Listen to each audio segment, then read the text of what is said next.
Hello all my beautiful sisters from those other misters, welcome back to my channel. Today I'm filming this eye look with the new Sigma Enchanted Palette. Look at that packaging, she's hollow and beautiful. So this palette is available now, it's retailing for $49 US. It contains 14 eyeshadows and it contains a double-ended brush. So here are the shades. Mine looks a mess because I have used her. You've got 7 mattes, 5 sort of sparkly duochrome, sort of flaky, I don't know how to describe them. I really feel like they're quite similar to a formula that Pat McGrath has in her large mothership palettes. It's not exactly the same, but it's kind of similar. And then there's also 2 satin shades. I'm gonna swatch these before I get into the look and we can do the look. All right, first up we have Quartz. This is a matte. And then we have Sunburst, which is a sort of satiny shade. And we've got Budding, which is like a metallic, sparkle, flaky, interesting thing. Then we have Innocent, which is another matte. And we also have Metamorphosis. So this is another one of those interesting sort of duochrome, flaky sparkle things. I don't know what to call them.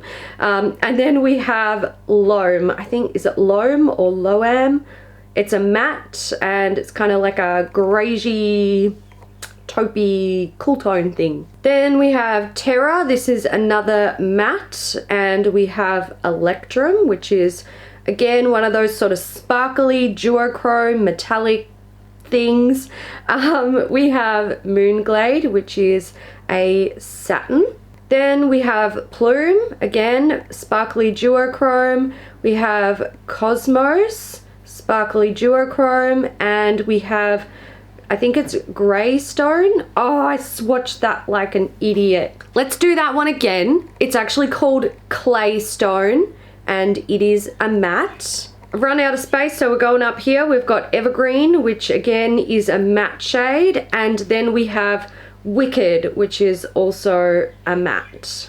So there she is. I personally feel like with this palette that when I see it in the actual palette like this and on the eye, I think it looks much more interesting than in swatches. That's just my personal takeaway from this.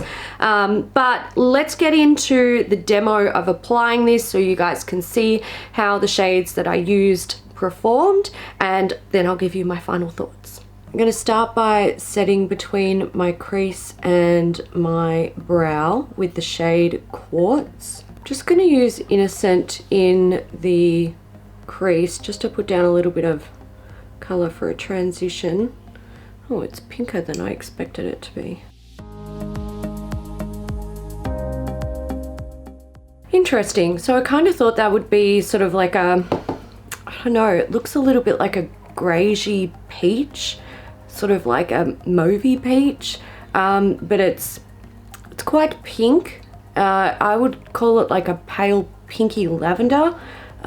It definitely has translated a lot differently on the eyes than I expected it to. I'm gonna go in with Terra in the crease again.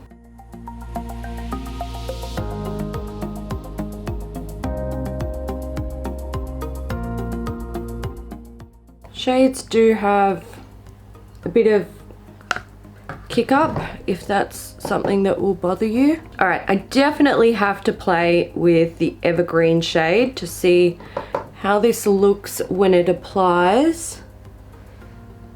Okay.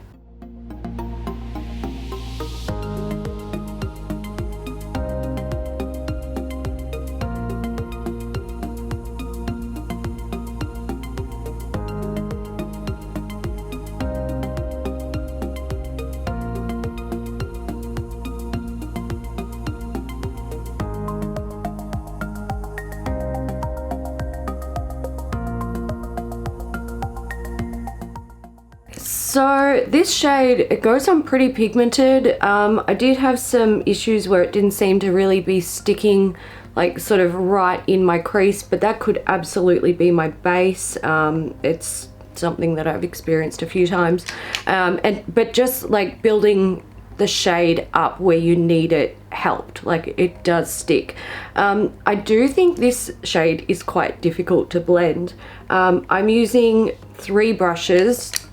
So 1 to apply, just a little sort of stiffer detailing blender that can both pick up and diffuse. Then I'm using another small detail blender. Again, it's a bit stiffer, so I'm sort of using that on the edges to try and like soften the really like stuck on bits. And then something big and fluffy that's really flexible to help diffuse. And I've been here for a while. I've been here doing the blending for a while. It's very pigmented, which is great, but if you place it on precisely, you might have to spend a little bit of time blending it out.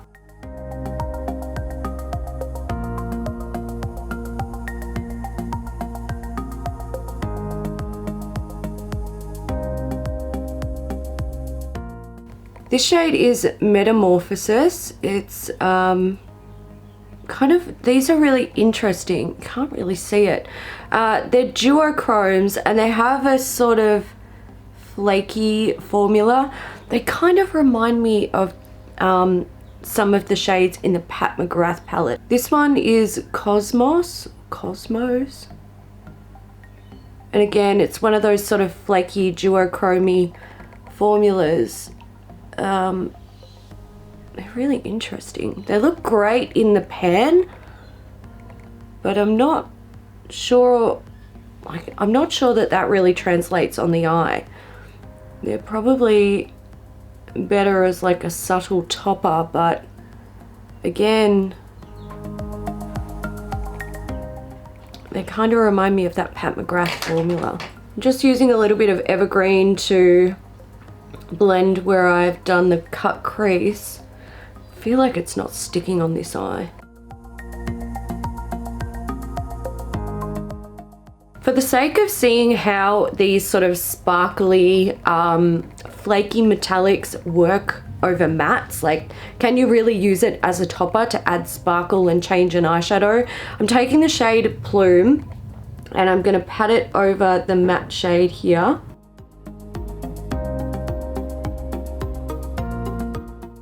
I think when you look at these metallics in the palette, like they look amazing. They look so pretty, and all I can picture is, you know, having what is in the pan look like it's on my eye, but then when they go on, they don't really translate like that. And even if you put them over a sticky base, they don't really have that same impact that they have when they're pressed into a pan. That also goes back to kind of what made me a little bit disappointed with the Pat McGrath palettes, was I saw those beautiful metallics and I was like, good God, can you imagine what they're gonna look like on the eye? And then they just don't quite hit the mark, and it's kind of disappointing because you have this thing in your head where you're like, oh my God, I'm gonna be sparkly, amazing, metallic gorgeousness, and then it's just like a little something, not a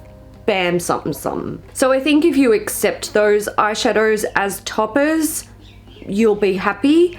But if you're like me and you're hoping that they're gonna be like insanely pigmented and rich and sparkly like they look in the pan, not quite. I have a tiny bit of fallout, certainly not a whole lot, so I'll clean that up and I'll conceal under my eyes. I'll do some stuff and I'll be back. Okay, I've just chucked on some lashes and tight lined. I've got mascara and I'm putting on a I'm putting on a teal eye pencil. This is the Revlon Color Stay Gel Pencil in Private Island. I'm taking the shade, is it Loam or Loam? I'm not sure. I'm not too sure how to pronounce it. I'm popping that along the lower lash line. It's a, oh God, it's really pretty. It's a cool toned, almost grayish brown, if we can focus. This is the shade Budding, and again, it's one of those sort of flaky, sort of crystally, pretty metallic shades. That one definitely, focus on me, camera. That one definitely seems to have more of a metallic punch.